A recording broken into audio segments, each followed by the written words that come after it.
In ancient Mesopotamia, the cradle of civilization, humans had just begun fabricating the ideas of religions, legendary creatures, and stories of gods and monsters. A creature which donned scaly skin with the hind legs and talons of an eagle, forelimbs of a lion, head of a serpent, and a flicking tongue, protected the ancient Babylonians from their enemies and even engaged in a battle with the ancient Israelites. This is Mušħuššu, dragon of the Fertile Crescent. For generations, humans have been telling stories, tales, and legends about creatures found all around the world. From the griffin to the chupacabra, and from the leviathan to the Chinese dragon. It's high time we set out an adventure to learn about them all.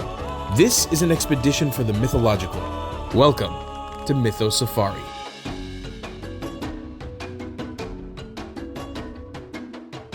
Most of the stories of the Judean, Christian, Islamic biblical narrative took place here, in the Fertile Crescent, the cradle of civilization, and during that time, an epic civilization that would leave their mark on the planet in the Middle East for all of time existed. Enter the Babylonian Empire. Before we continue, please subscribe and turn on the notifications. You can also join the channel by becoming a member. It'll go very far to help us create more amazing content just like this. Now, for every great empire that existed in history, a great mythical creature needed to exist as well, usually more than one. And in Babylonia, that was the Mušħuššu, also known as Sirrush. It was a hybrid creature, generalized as a great dragon, and friend of Marduk and his son Nabu. Marduk, or Moldoch, appears in the Jewish Bible as a king of Babylonia, and in the Mesopotamian narrative, he is a god.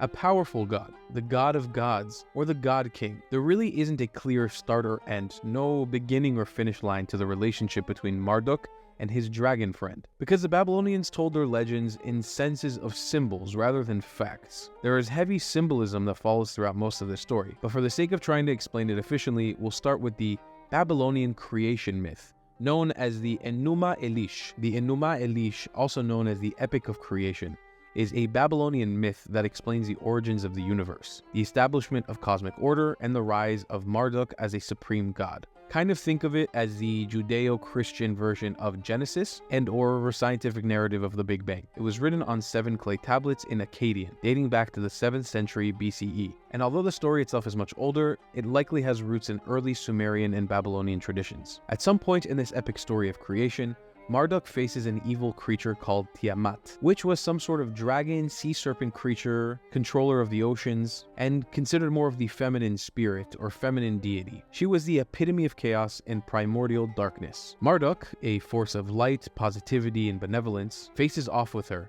And being a great god, he used one of his special powers of creation to create many mythical beasts. He used this arsenal of beasts to slay Tiamat, and one of his most loyal creations happened to be Mušħuššu. These connections, they are hard to find if I'm being honest with you, but the best I can do is right here in this quote. It comes from Tablet 4 of the Enuma Elish that references Marduk's creation of the monsters, including Mušħuššu, in preparation for his great battle against Tiamat. He says, "I will place enmity between Tiamat and you, and I will create and cause to exist the most fierce of all the fierce, the Mušħuššu snake, which shall feature prominently in the gate of God." This quote actually highlights Marduk's intention to create powerful creatures, including the Mušħuššu. The mention of Mušħuššu as a fierce and prominent creature in the gate of God likely refers to Marduk's gate. Also may have some sort of relation to the modern-day Ishtar gate. It shows us in these very tablets what the Babylonian intention was, to eventually mark the great Mušħuššu on the gates of Ishtar in Babylon for us to see in the modern day.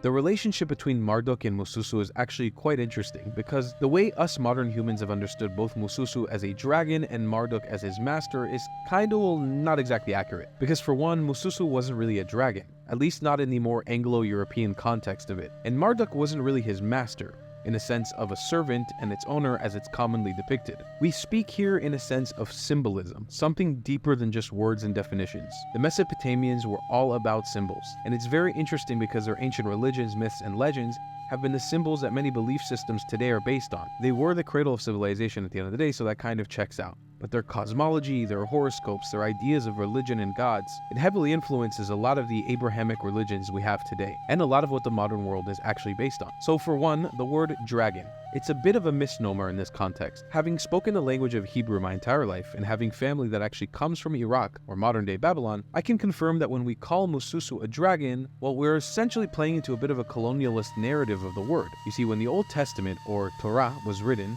it was written in ancient Hebrew, a Semitic language that doesn't always translate perfectly into a Latin language like English. Hence why modern-day Christians and the Christian Europeans and Arabian Muslims that colonized the Middle East and much of the world sort of distorted these definitions into things they could only explain with their worldview. Examples of this are creatures from the Bible like behemoth, in Hebrew we'd call behemah, leviathan, in Hebrew we'd call it leviathan, and tanin, in Hebrew we call it tanin. Let's focus on tanin. In modern-day Hebrew, that's the word for alligator, but biblically, it's been explained as anything from a dragon to a snake to even a dinosaur.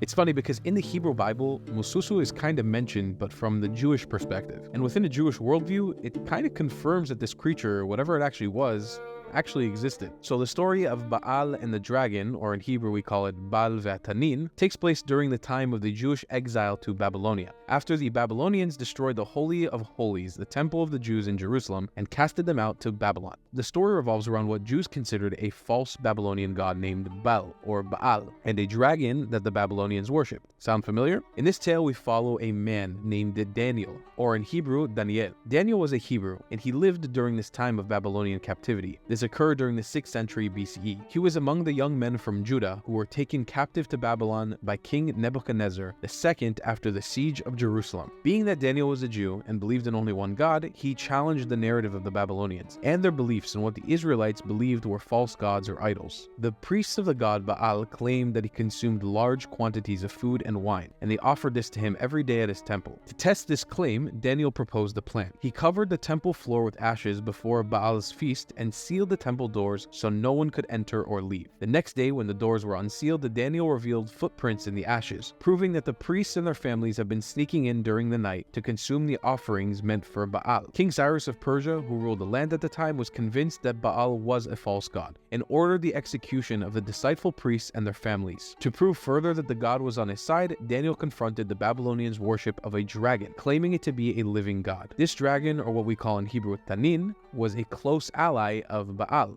Does it sound any more familiar? Daniel challenged them to prove the dragon's divinity by showing whether it can eat a prepared offering. Daniel then prepared a concoction of pitch, which was a type of glue, fat, and hair, which caused the dragon to burst open and die when it consumed the mixture. Baal ends up being the Hebrew word for owner, or something synonymous for the word Lord. We later find that all the traits of Baal in the Hebrew Bible match those of Marduk. And as for Tanin, or the Tanin, well, that ends up being Mušħuššu, the dragon. It's a story that really highlights in the monotheistic worldview an importance in believing in the oneness of God, and specifically the oneness of the God of Abraham, the forefather of the Israelites. Look, biblically, dragons didn't really exist. In Hebrew, as I mentioned before, the word tanin means alligator. The word for modern-day crocodiles in Hebrew is krokodil. In the past, it's been thought that the word tanin could mean a snake or some sort of giant reptile. But let me assure you, it's never been seriously thought to be some sort of winged, fire-breathing dragon that many Christian Europeans have tried to force its imagery to be. Jews, the people who practice and believe in the ancient language of Hebrew, who are most closely related to this language and to these stories, have never really described the tanin as a dragon. In Sumerian, our dragon boy is roughly depicted as a holy snake, a mythical snake, or a powerful snake-like creature. When this myth was created, the Babylonians made sure to attribute characteristics of holy